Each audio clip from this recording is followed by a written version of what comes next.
তাহলে আজকে ইসলাম গ্রহণ করব। আপনার 3টি প্রশ্নের উত্তর দেব, দেখা যাক আজকে আপনি ইসলাম গ্রহণ করেন কিনা। আপনার নামটা কি জানতে পারি? আমি নীলিমা। আপনার লেকচারের জন্য অসংখ্য ধন্যবাদ। তবে আমি কিছু ব্যাপারে একটু জানতে চাই। যেমন আপনি ভবিষ্যৎ পুরাণের কথা বললেন, 3য় খণ্ডের 3য় অধ্যায় 5 থেকে 8 নম্বর শ্লোক।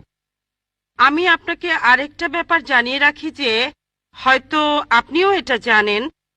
ধরেন ঈশ্বর যে নবীকে পৃথিবীতে পাঠান, সেই নবী তার উদ্দেশ্যে বলা ভবিষ্যৎবাণীগুলো পূরণ করবেন। যদি সেই নবী অর্ধেক বা তার কম ভবিষ্যৎবাণী পূরণ করেন, তাহলে তাকে নবী বলা যাবে না। এটা একটা সাধারণ যুক্তির ব্যাপার। এবারে ভবিষ্য পুরাণার কথা বলি।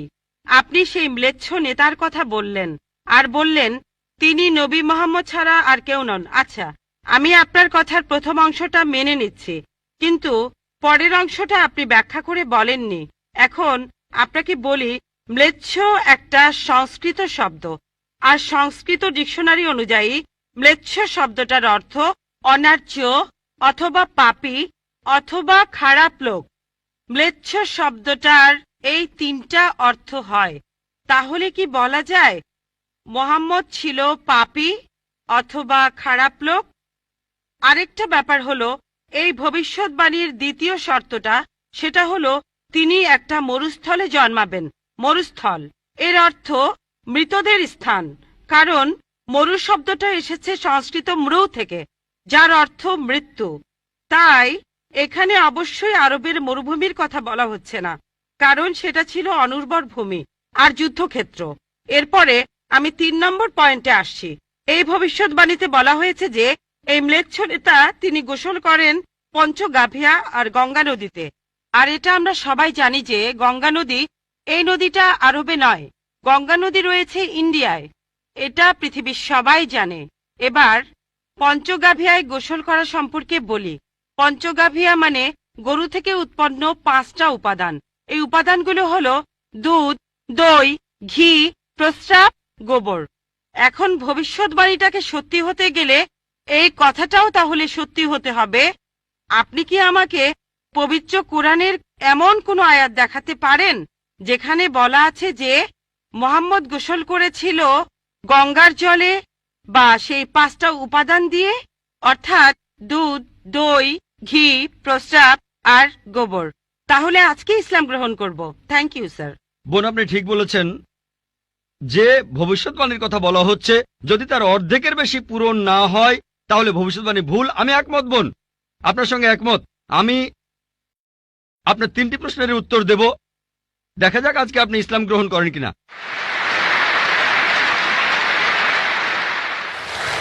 এটাও হতে পারে আপনি আমার সঙ্গে একমত হবেন না।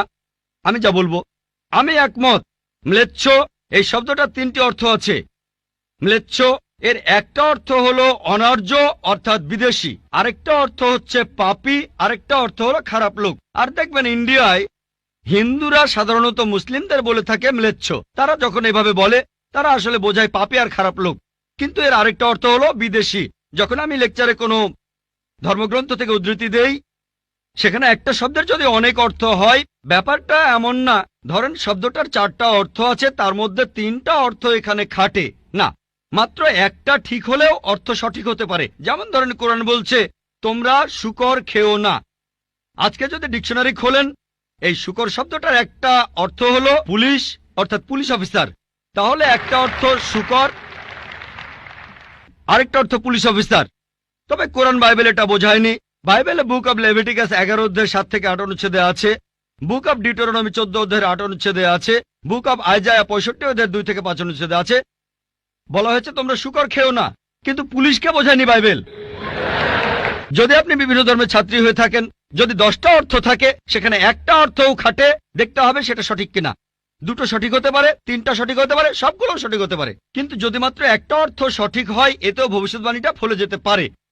আমি আপনার সঙ্গে একমত যে ম্লেচ্ছ এর একটা অর্থ অনার্য, ইন্ডিয়ানদের দিক থেকে একজন বিদেশি। আর আমি আমার লেকচারে তখন বলেছিলাম ম্লেচ্ছ শব্দের অর্থ হচ্ছে বিদেশি। আর আপনি ভুল পথে গিয়ে বলছেন এখানে ম্লেচ্ছ মানে হচ্ছে পাপী। আপনি আসলে এখানে ভুল বুঝেছেন বোন। যদি আপনি বলেন কোরআন আর বাইবেল বলছে পুলিশদের খেও না, তার মানে আপনি বিভিন্ন ধর্মের উপর ছাত্রী নন, আপনি তাহলে এক পেশে। একটা অর্থে যদি ভবিষ্যৎবাণীটা পূরণ হয়। আরেকটা কথা, যদি সন্দেহ থাকে, আমি আরো 10টা পয়েন্টের কথা বলেছি, সবগুলোকে খণ্ডন করতে পারবেন না।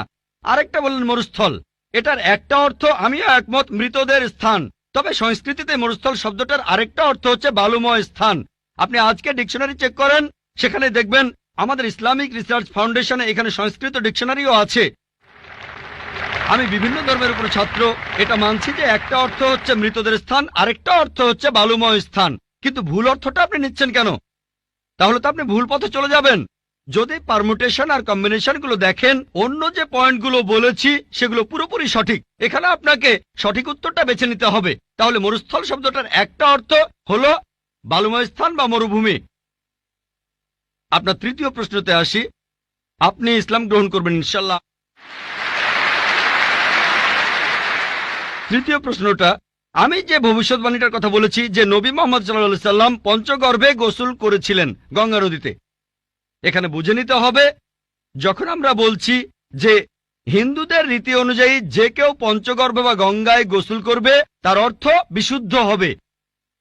একটা অর্থ শারীরিকভাবে গঙ্গায় ডুব দিলেন, আমারও মনে হয় না নবীজি ইন্ডিয়ায় এসে গঙ্গায় ডুব দিয়েছিলেন।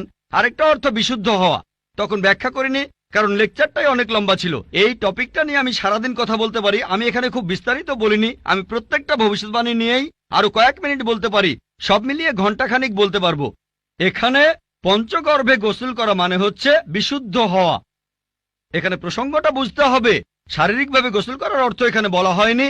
আর আপনি গঙ্গার পানিতে ডুব দিলেই বিশুদ্ধ হয়ে যাবেন এমন কোনো নিশ্চয়তা নেই, বিশুদ্ধ না হওয়ার সম্ভাবনাই বেশি। এটা হচ্ছে হিন্দুদের রীতি অনুযায়ী বলা। তাই এখানে ভবিষ্যৎবাণীটা বলছে যে নবী মোহাম্মদ সাল্লাল্লাহু আলাইহি সাল্লাম পঞ্চগর্ভে গোসল করেছিলেন। তার মানে এই না যে তিনি এখানে এসেছিলেন, মানে হলো আল্লাহ তাআলা তাকে বিশুদ্ধ করেছিলেন। আমরা বিশ্বাস করি যে আল্লাহ তাআলার সকল নবী, সকলেই, হোক তিনি মুসা বা ঈসা আলাইহিস সালাম অথবা মুহাম্মদ সাল্লাল্লাহু আলাইহি সাল্লাম, তারা সকলেই ছিলেন মাসুম, তারা ছিলেন নিষ্পাপ, ছিলেন বিশুদ্ধ।